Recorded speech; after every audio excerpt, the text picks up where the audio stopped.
Oh, no, ladies and gentlemen, I am not Jack Farmer, but you're watching the evolution of movies. This is the podcast we go back in time, year by year, to break down movies you love, but we're not going back in time. We're right here in time, 2021. But I brought some friends along. Let's meet them. On one hand, you have the Emmy-nominated Emily May. She is a bona fide producer. She knows media. What's up, Emily? Hi! Oh my god, we have the best group right now. I'm so excited. Yeah, we are. And she's not alone. She's being joined by the Maven Impresario and the king of content creation. We'll come in handy. We'll talk about this one right here. James Lott Jr., JLJ Media. How's it going? Hello, kidlets. I'm here. We're here. Kidlets? I'm ready. It's like a nugget? What is a kidlet? What? Is that? Are we part of a Happy Meal? Like, what's happening? It's a term of endearment. I'll take that. We'll take it. We're doing it. We are doing Dead Body, which got released in 2021. Dead Body comes from Style Free Productions with the Association of Jack Farmer Productions. I'm not making this up. It actually says this. And just before I get to the log line or anything, when you heard the name Dead Body, Emily, I'm gonna start with you. What were you thinking? The kind of movie you're about to see? I mean, I was thinking it was gonna be gory and scary. You know, I'm not into that kind of thing. I was like, what is Jack Farmer doing? What is he getting me into? Anything that has dead body, I don't want anything to do with. There are some but sickos. I did it. I know. Sickos. James, what do you think? What were you thinking? I was like, it probably be a horror film, and I'm curious because it is a independent film, how they would get, I was a producer, I can't be a producer, I always think of producing and writer, how they're gonna pull it off, how the special effects, or it's gonna be homemade, or I was very curious to see how they're gonna pull off this horror film. Yeah. I wanted zombies though. I thought it was gonna be like zombies and like Day of the Dead. But yeah, I thought it was going to be like a seriouser, more serious, English, seriouser. We're seriouser journalists, Lobo, seriousers. I don't care. I got like the movie Very Bad Things, where it's technically a black comedy, but a lot more serious. But I like the fact there was a little bit more goofiness aside here. But the log line: Dead Body. Two lifelong friends must come together to dispose of a dead body. Criminal hijinks ensue, and boy, were they hijinks! So many twists and turns here. The movie's only 70 minutes long, which is great, but I mean, a lot of things twist and turn, and characters are interconnected.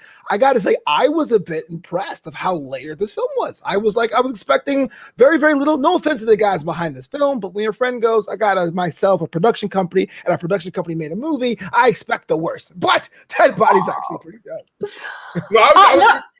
Go ahead, Emily. Go ahead. No, go ahead. I was there too. I was like, I'm not sure. I don't know who's this Jack Farmer dude. I'm just kidding. I know who he is. Yeah. I was like, Jack Farmer, Andy Rossi. I know who they are, but I'm just like, what are we gonna put together here? And literally, it was action-packed from beginning to end. Like literally from the very beginning to end. But I had called Flow in the beginning because I wasn't sure what I was watching at first. But it gets you at the very beginning, and I was impressed also. So the way as a producer and outside producer is how I rank independent work. Yeah, is how many locations they have and how they do it successfyou Yeah, and I have to say, Clerks, then. Yeah. Oh, don't get me started. I have to say, like Jack Farmer, man, like it. Just think about it. Like they set the first initial setting in an apartment, right? Where you're like, okay, the conflict and the catalyst, the whole movie happens in an apartment, and then there's a resolution eventually in the apartment. But all the extra locations, like, I mean, I'm kind of joking, but no, seriously, like it takes a lot to do it, especially in doing independent work across Los Angeles. So props to that. It was somewhat in 2020 during the pandemic. Yeah. Was it filmed in the pandemic? I think parts were filmed in 19 and 20 with it released in 2021. Already getting awards nationwide. Yeah, but still, like they had an office setting. They had this outdoor setting somewhere. I mean, you're right. They had all the places. It's kind of weird because I know the office they recorded it. The office, my former employer. Shout out to Box DJs. So let's get into it. Let's grab our cups of coffee and head into Dead Body. Now, look, this movie opens up with a cop eating a donut, which I thought was pretty awesome. And we have a little bit of a teaser, what happens 5 hours after. We have our main guy, Jason, just peeing in a shower, being a slubby bubby, but he gets served papers from his divorce, or soon to be divorced, wife. Now, let's talk about this. There are losers on celluloid. There are losers in film, but Jason is a very different kind of loser. James, walk me through the first 15 minutes of the movie. Well, first of all, I have a foot phobia. So this film had lots of feet in it. I forgot. I'm sorry. So I was like, okay, I'm ready to curl already. Emily's curling up. No one knows. All my friends already know I have a foot phobia. So is there foot fetishes? Like, does someone have a foot fetish? It's the opposite. It's the opposite. I don't like looking at feet. So I was like, oh, okay, there's feet in this scene. And there's feet in this scene over here. And so beginning of the film, I was nauseous. A horror movie. It was a horror movie for me, literally. I'm like, I don't know what I was watching at first. It was kind of like, I don't know what I'm kind of, so we're getting a little piece of who Jason is kind of, but we don't know who he is and what's going on. But it's, that's what I'm getting. So up until the point you got served papers, Emily, what was going through your mind watching the film? I mean, I wanted to, like, I liked the setup. I liked how you had the 5 hours 5 hours before, right? That's always a classic good setup, right? Where you're like, you see a little snippet of like, holy moly, what's happening? There's a body and it's like getting dismembered, but like, and then the story happens before, like, then you dive into what's happening, right?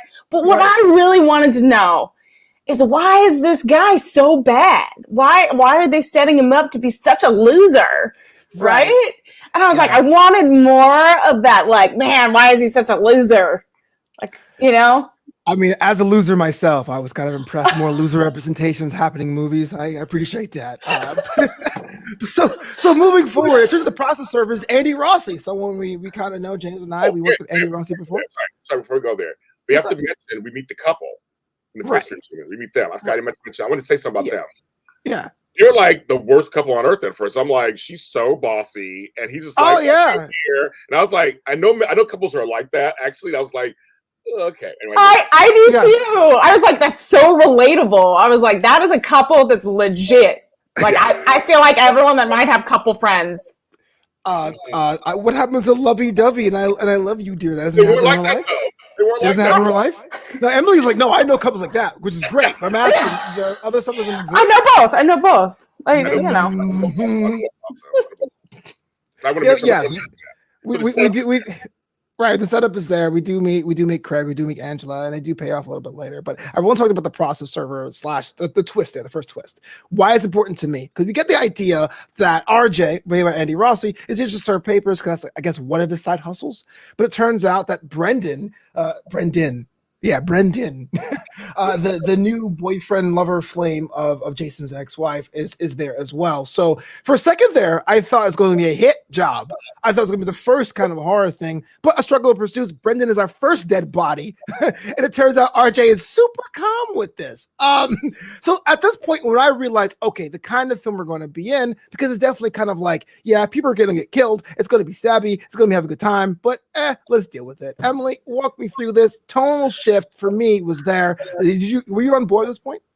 I mean, I was totally on board. I mean, I was curious because you obviously know something's going to happen. Okay, there's going to be some dead bodies. You don't know who it's going to be yet, and you want to know how it's going to happen. So the fact that it happened in such a comedic way, where it was like not as like it was.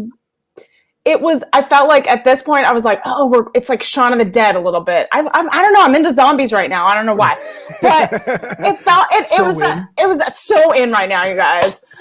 It was that tonal shift of like, this is going to be a comedy, and there's going to be these little like comedy of errors. It's going to have all these antics that it's okay. These characters are going to be silly, and like you got to kind of suspend disbelief a little bit. That they're not going to react to the situation in a normal way, right? I was like into it because I'm like, because then you start thinking, how would I react? And how would I dispose of a body? And you just start thinking about these. You start thinking about these very existential questions while Jumping ahead enjoying just a a little great bit. movie. Would you Bernie a body? Would you weekend at Bernie's a body? I'm just curious. I mean, me? Yeah. I mean, how do you know it hasn't happened? Allegedly, how would you allegedly would you weekend at Bernie's a body? I mean, it depends on who it is. So glad I asked. Why are you asking me all these questions, Flobo? Why are you? I mean, this cannot be aired anywhere, Flobo. We're gonna have to. I'm changing my name. My name is not Emily. Sorry, James, to cut you off. But same thing. Thoughts about this at this point?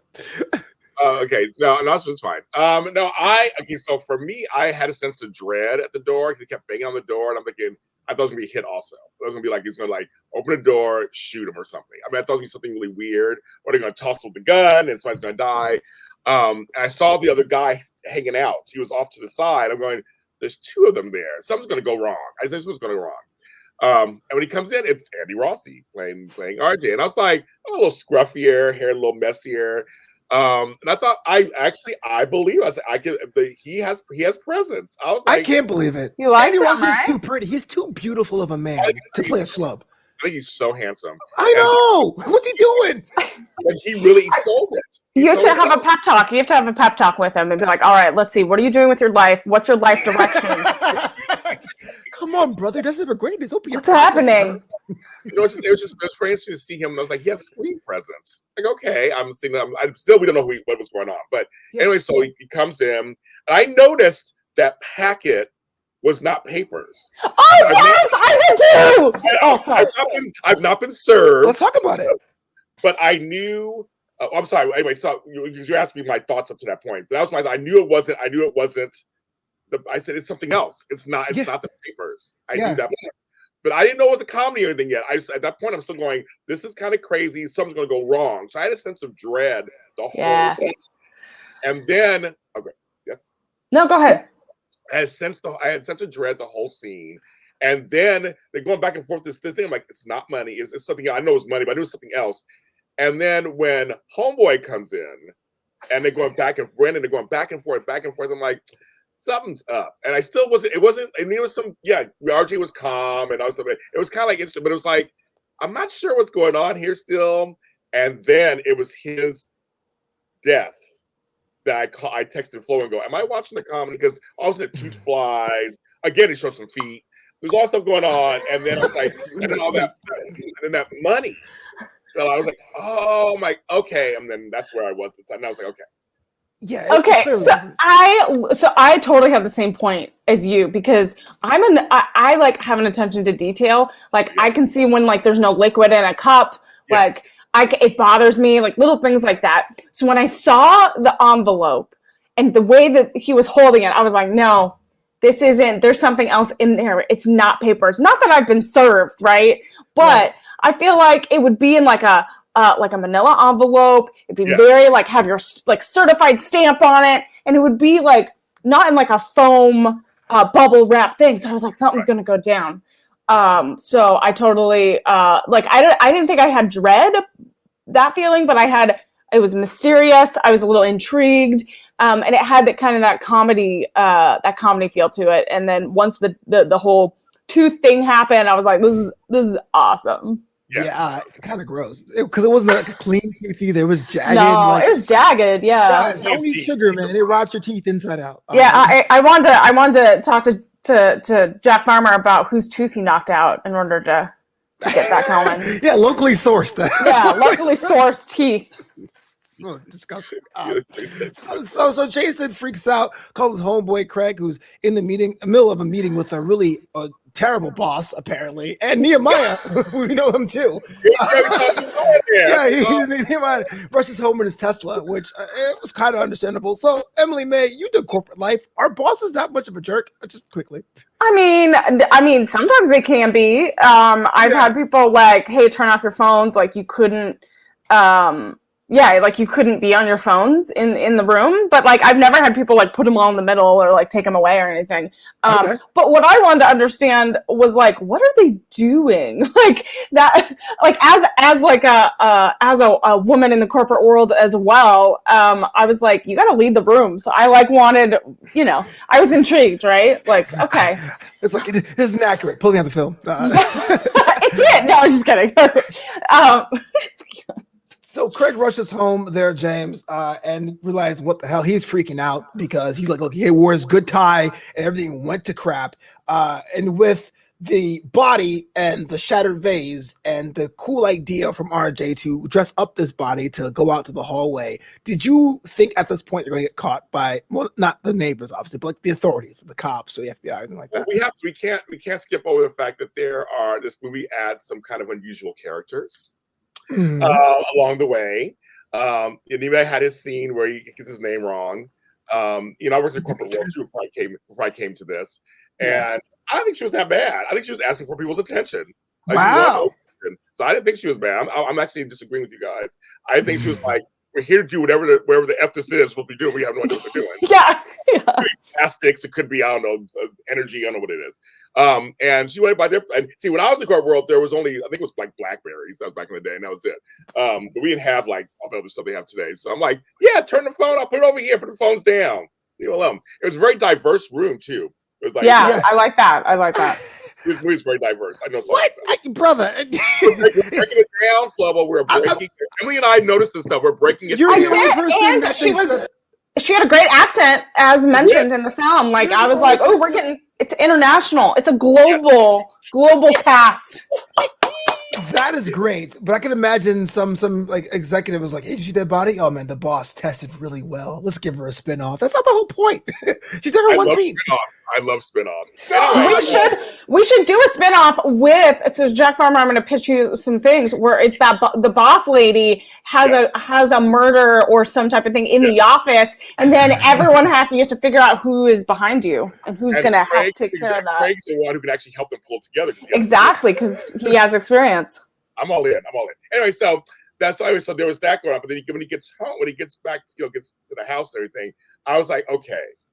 I imagine me and Flubbo. I told Flubbo this. Me and Flubbo in a situation. I said I would probably be Jason. He'd be Craig. And Craig would be like, what is like? Such a Craig. What is going on? Like, what is going on? Like, you come home to a dead body and some strange, calm guy who wants juice. And I mix my juices all the time, tea all the time, mix my juice all the time. And he wanted a straw.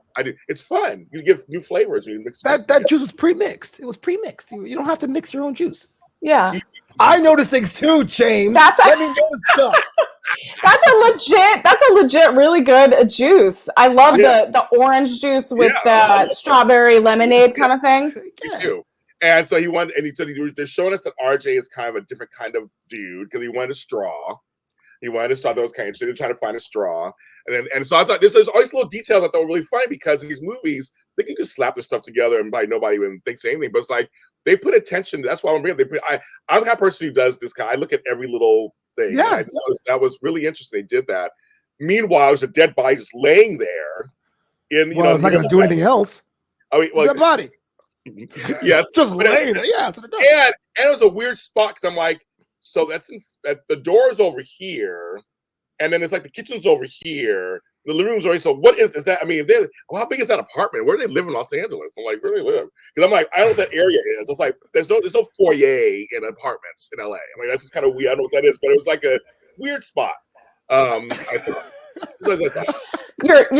Your attention to production details, Yeah, there's too many foyers, man. I love the drone shots too, by the way. I was like, ooh, got some drone action happening. That's like, oh, they're flying over. Okay, they're flying over, kids. But I just thought, okay, so now we got the three main people together. So that's when I was like, okay, when Flo was like, yes, I think it's a dark comedy. I'm like, okay, now I think I get it. The Weekend at Bernie thing is very interesting, which I didn't expect. And I thought, oh, they're gonna do that kind of thing. See, now I'm a former nurse, so I already know how this works. I would never want to weekend burn anybody. So you're asking me no, because rigor mortis sets in, usually you lose bodily function. I won't get the whole thing. But it's you're really back gross. with the bowels. Yep. Yeah, so it's really gross. So I wouldn't want to do it. And they do stink, which is kind of funny. They showed that in the film. Okay. so on the way out, they meet the odd couple down the hall, Yes. who apparently know them from Cobb Magab, who are like, "Hey, what you doing there, Craig? We're just nosy neighbors, hanging out, loving each other, holding each other's booties." Is that a more accurate relationship portrayal? No, I'm kidding. That's not my question. Imagine, that's not my question. How do you know this is like my weekend life? Like I'm like the nosy neighbors that's like, hey, let's go get smoothies. I could not imagine. It kind of reminds me of the show, not the movie and the show, Buffy the Vampire Slayer. That whole Sunnydale, like this whole thing's happening, and they're kind of like, we're going to stand around like, hey there, neighbor, what's going on? I thought for sure they would have been in trouble, but they got past them. Now, question I have for you, Emily, you have this dead body. And Craig is down to help out because RJ seems to be very, very sure of what to do. But would you go along with it? Would you say, no, I'm calling the cops. I'm not doing this, man. I mean, I know it's a comedy, but in like real life, I would be like, we're calling the cops. Yeah. I'd be like, no, I'm not messing around with this shit. Like, no. I dare to disagree, No. James. I dare you to disagree. I do disagree. I'm like, if you're my close friend, it depends on my friend. Then yes, you help out your buddies and you figure it out. Yes. Wait, so you would be an accomplice to disposing of a body and perhaps some other like things. Yeah, desecrating a corpse, accessory after the fact. Are you kidding? Eh? Flo, did you look this shit up? I allegedly have These are like research. the lawyers, and then this is Wait a second. Look, I volunteered to do this episode, okay? Oh, you did your research. You did your research.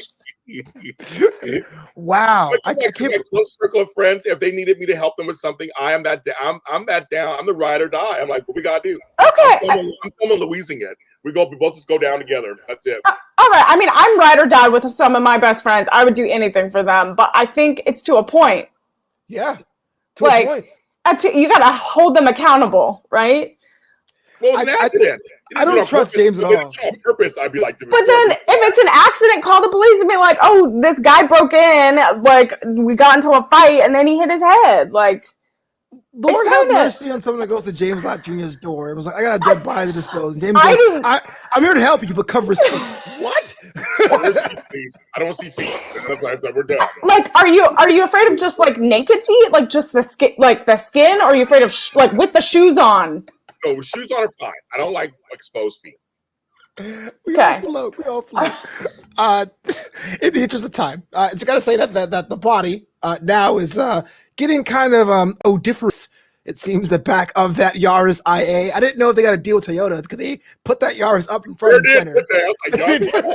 Get a Yaris today. We're taking the Yaris. I guess it's supposed to underscore that Jason's a loser, but the car looks pretty nice. I don't understand. It is pretty nice. I know. I agree. It's fine. Yeah. But they decide to go to my favorite scene and character, clean mother trucking Larry. This dude hanging out in an alleyway, doing things, having rings around him with all these Yankee candles is in an alley. And he's like trying to sell a used bottle of cologne to Jack Farmer, son of a gun. Alan. Isn't his name Alan? Oh, sorry. Alan Jack Farmer, son of a gun. Emily May, Clean Larry, what thoughts about him? I mean, he's like trying to help. He's an accessory to this crime as well. He's running a business, you know what I mean? He's making money. Small business owner. Small business owner, yeah. I was on board. To me, this part of the scene is actually my favorite for two reasons. One, Jack Farmer's acting chops. Hello. I mean, amazing. Where's the Oscar? Yeah, where's the Oscar? It should be in the mail. But secondly, I was telling this to Jack the other day. I said, this is where it becomes like a real movie with stakes. Before, it could be just a comedy of errors, like, oh, we have a dead body, what do we do? But the fact there's a professional, sort of, in an alleyway, interacting with another professional, sort of, and RJ going, oh, it's like Grand Theft Auto. There's a whole different city of things happening with non-playable characters to help you out. James, what was your thoughts seeing Alan, seeing Clean Larry in the movie? I'm the opposite. I'm going to be the opposite today for you guys. I didn't really care for that scene that much. So it was okay. It didn't make a big impact on me. It didn't make an impact. It was fine. It was weird. I mean, as I said, I'm seeing these weird characters along the way. The other weird characters did more for me, and we'll explain more as we go further. They had more of an impact for me. It was nice to see Jack Farmer because I've never I think I've seen Jack Farmer in AfterBuzz a couple of times, but he didn't talk to me then. Oh, snap. I never really saw him standing up. I was just seeing him sitting down. So I was like, he looks really tall. I don't know how tall Jack Farmer is or anything. I don't know. So I was more looking like he looks very nice and he looks very tall. Okay, that's what I noticed. But that scene, I was like, okay. I mean, this wasn't anything for me. Wow. I confess my heart for Clean Larry. I want that spinoff. Clean Larry is a series. What else can you get in the alley? Right. That's what I want to know. That may be more. I can't go on and maybe go that direction. I would Yeah. Allie is more entertaining than Clean Larry. Are you kidding me? Wow. How I Met Clean Larry. There you go. Like if you always he's like a Mary Poppins bag of stuff. Like you go to him for everything. I could totally be down for that. That would make more of an impact for him. Well, the reason why the gang was to go see Clean Larry is because RJ had a mission to go see Neon. But before even that, Brendan is still missing because he's dead. And so Tiffany calls her stepdad, which is actually the cops we saw in the first scene. I go, Tarantino lives. Whoa! I love it. I love A reveal. Hit me, James. Why do you love it? You know me. I love having everything connect somehow. And so I thought that's a great twist. The dad is one of the cops. I'm like, there you go. I'm like that or stepdad. Well, when he said dad, whatever. I thought that's funny, and I love that's just an added. That's another small thing they decide to put into the script that actually it makes sense, and it's just something different. And now the stakes are a little higher because Tiffany is into this guy. That's the dad. Tiffany's freaking out. Like it made more sense to the story. That's why I liked it. So yeah. I liked it. I mean, I liked that reveal. It kind of added another dimension to the characters and how they're all interconnected. I mean, you gotta love it. Little sub character plots and stuff like that. Yes. So at this point in time, when the twist happens, or the twist is revealed, do you feel sorry for Brendan, Tiffany, Jason, Craig? Where did your alliances shift, if anything?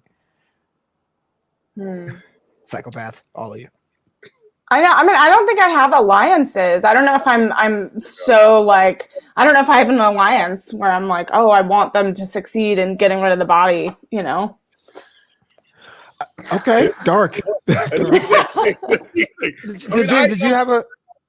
I know. I was rooting for them to get rid of the body. I was rooting for them. I wasn't sure what was going to happen. We had no idea what was going to happen. I was kind of rooting for the cop and the donut. I mean, donuts should always win. Donuts should always win. Yeah, that's how you get those crooked teeth. Is that donuts? Well, moving on, we get to the compound, and before we even meet Neon, there are some hired goons with guns. And I was like, "Yo, what is going on?" First of all, I was like, at that point, I was like, "Is Brendan like a diplomat or something?" But no, it's just RJ doing his work that he was supposed to do before he took that side process serving job. I thought it was curtains for our characters. James Lott Jr., you love little details. Is there anything that stuck out here for you? Again, we had we had drone sequences. There was somewhere in some part of LA. I have no idea where they were, but it was very hilly and woodsy. And I was like, oh, there's parts of LA that are like that. I noticed that. So we had a different location, as Emily said. I like that. And also the two characters were odd themselves, and there was a little bit of comedy with each of the characters. And the one big guy was like just trying to be scary to them a little bit. And it was kind of funny, scary. And again, the two guys behind RJ, Craig and Jason, are kind of like, what are we doing here? Or what's going to happen? So I was kind of like, yeah, what is going to happen? And when he hands them the mask, the eye mask, there are funny things on each of the eye masks. Something funny on fashion. Yeah, a little fashion thing. It was kind of funny. So at that point, I was like, okay, we're gonna meet this Neon dude. I wonder what's going on here. I mean, if this movie's taking a turn that's like you said, it's like going to a compound. Like, how they had to hold hands. I mean, that was kind of funny. Emily May, when we meet Neon, I didn't expect Neon to look and act like that, but he seems very calm on what he does. Thoughts about that? The first time we saw Neon?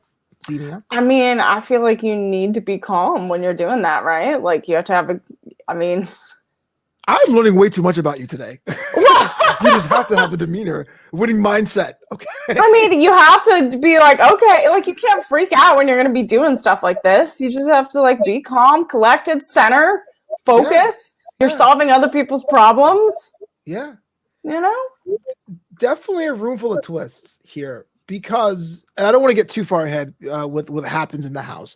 But the house is nice, pristine. Neon has a thing for tigers. I get it. Tiger King was a big movie that year, I guess. Props, the toys and whatever. But he was super calm. The dead bodies being slumped across the room, which I thought wasn't sanitary. It might be another crime scene. Again, I thought something was going to happen there because for me, I remember the triggering of the opening sequence with the cops. I go, how is this going to meet? I know we're in the room. I know we saw the intro, but how is it going to meet? James, walk me through this, man. What were you doing? Edge your seat? Kind of enjoying it, taking it on for the ride. What was your vibe? Well, first we got to talk about Neon. We got to talk about him. I'm like, is he a queer character? Because he was very queer acting. And as a person who's also LGBTQ myself, I can say that. I thought it was a very interesting choice because I thought he's not your standard. I guess he's not really he's not a villain. He's just a guy who takes care of things. I guess. Yeah, that's a villain.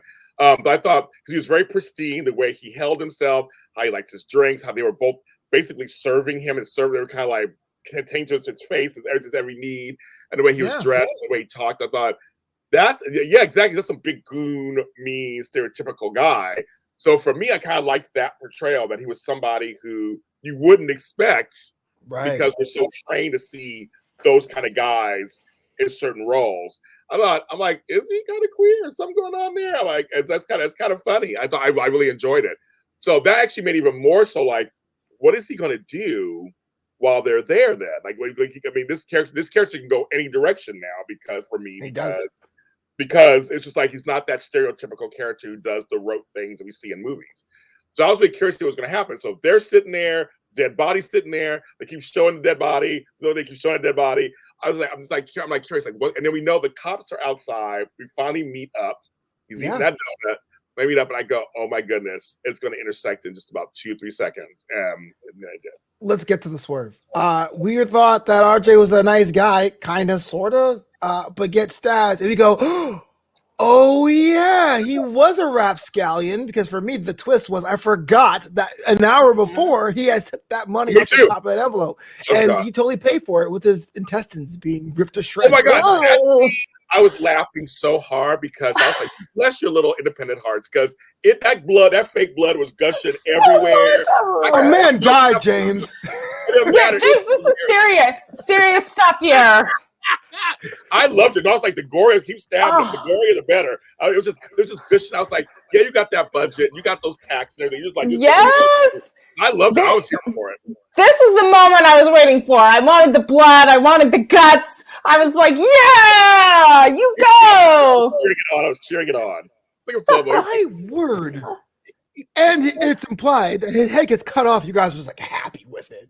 I was. I love it. I love that stuff. I love it. That's awesome. It was super cool. I don't know. I'm into all that. And I like the way that the cinematic version where the blood splatters on dead guy's glasses, like he's dead already, and the blood's squirting over to him. It's all over the floor. It's just crazy. It's crazy talk. And it's like, let's talk real quick before we move on to story. The technical aspects of the film are pretty superb. Talk about the drone shots, focus on the shot placements. That idea was very cinematic. That very Tarantino, very like bam splatter on there. I had a little note here. I was going to say it to the end, but I'm going to probably say it right now. I got a shout out to Robert Mai and the soundtrack team. I think their music really put a Grand Theft Auto like noir vibe on things. It really grounded the most crazy parts of this. I thought whatever you paid the soundtrack guy, give him a tip because it was dope. I love the ending song. It was really good. The ending credit song. I love the music to that. It was really good. Yeah, it was a bop. So Jason and Craig try to escape before they even escape the house. Let's talk about the bowling ball scene. That was pretty cool. I was like throwing a bowling ball that failed, and definitely seeing a head in a bowling bag. It has a duffel bag kind of vibes, which is a movie from like 30 years ago. But I thought it was pretty dope. Of them when they're escaping. But I think the moment they had on the compound grounds, that moment of friendship, Emily May, being like, "Hey man, ever since you got booed up, we miss all our adventures." Maybe a little emotional. Yeah, I mean, the thing is, you can't have all the comedy and guts and gore all the time. You need those moments of sentimental connection, So this was a moment, you could take a break from all the chaos of everything. And I liked it. For me, James, I was like, man, Neon got shot in the dick. We just moved on from that. But again, I like the moment of the two guys having that. It was a jump. It was a jump, right? Yeah. Okay. So, first of all, we have the two cops go in, and the young one gets killed. The little that's not important. Yeah, we're not talking about him. Nah, I felt bad for him. He was a young cop trying to make. He was a little dumb, and I felt bad for him because he's Rookie cop. it happens. You guys are like screw cops. Okay. Mhm. I was like, very timely of you. No, I was like, that's what I felt really sad for him. But the other one gets injured, so when the two guys are like saying, "We got it," remember back so and so, and that's very much a friendship thing. I didn't feel sentimental or anything, but I just felt like it's a kind of like a friendship thing. You come together. They're in this thing together. And sorry, kids, but they're in this together. And so you kind of go, yeah, remember so and so, and like he was an asshole, and then they did this rush in move to get him. And you're right, when they shot him in the dick, yeah, I was like, why isn't he crying or screaming? Because I mean, I jumped, and I'm sitting just watching it at home, and I'm like, it hurts just watching. Exactly. I was like, that's kind of crazy. And then later on, of course, it's like I think you're fine. I mean, I'd be just down for the count. I mean, that was crazy. So one of the moments outside that compound is the other cop, stepdad, is actually injured and in and out of consciousness. And yes, he lost his partner today. But the more important thing is that here's a chance for Jason to be a hero and say what happened and what did, because and confess things. But he realizes, I'm not telling this guy I just killed my daughter's new guy. It's me, Louis. I thought that was. I mean, this cop is bloodied, man. I mean, he got beat to a pulp, and here's a chance to be a hero. He was like, "Nah, I'm fine. Save myself." Yeah, that's fine. That makes sense. Oh, I can't predict what you're going to think, Jay. I didn't know. I don't know. We've had conflicting opinions this whole time, pretty much. So yeah, and it got a Band-Aid to the face, which was pretty gross. That was gross. Yeah. So we thought it's over. We thought it was hanging out. We thought the guys have won the day. Craig's getting up, having the Thanksgiving version spread at breakfast. I mean, damn, bro. Like, I was hungry. I was like, I want some bacon and some flapjacks or whatever. Oh man, I know. I was hungry. I was like, oh, I need some right now. Yeah. Shout out to Angela. But then Neon comes back, just hanging out on the floor because he got the tip off from those nosy neighbors who are not helping anybody. That's why you shouldn't have neighbors. Don't be friends with them. They're bad people. And I thought Neon was going to off one of our main guys or gals. And it turns out that Angela has been gobbing it up and beat this dude up. I was waiting for that, actually. I was like, she has a Krav Maga person. So I'm like, she should be that. Oh, yeah. Like, she should be that scared. And when he said this, we kept saying, I need some juice. I knew that was a safe word. And I was like, okay, girl, pull it together. She's telling you something. And it was good. It was good. That was yeah. I mean, I thought it was going to happen sooner. Like, I wanted her to kick ass sooner. I was like, all right, let's get that fry. Like, she got the frying pan and did all that. But I was like, oh man, yes, wanted her to jump him, get in there. Well, Neon, poor Neon, just doing his job with his dick blown off and a stab to the back of the back, I guess, is now dead. Our heroes. It's better that way. It's better that way, Flobo. Yeah. Just better. No and another movie reference. They put a note to him like Home Alone 2 in front of the police station. Yeah. Walk off in the sunset. What? Well, no, I love the fact that they, the two guys were now RJ.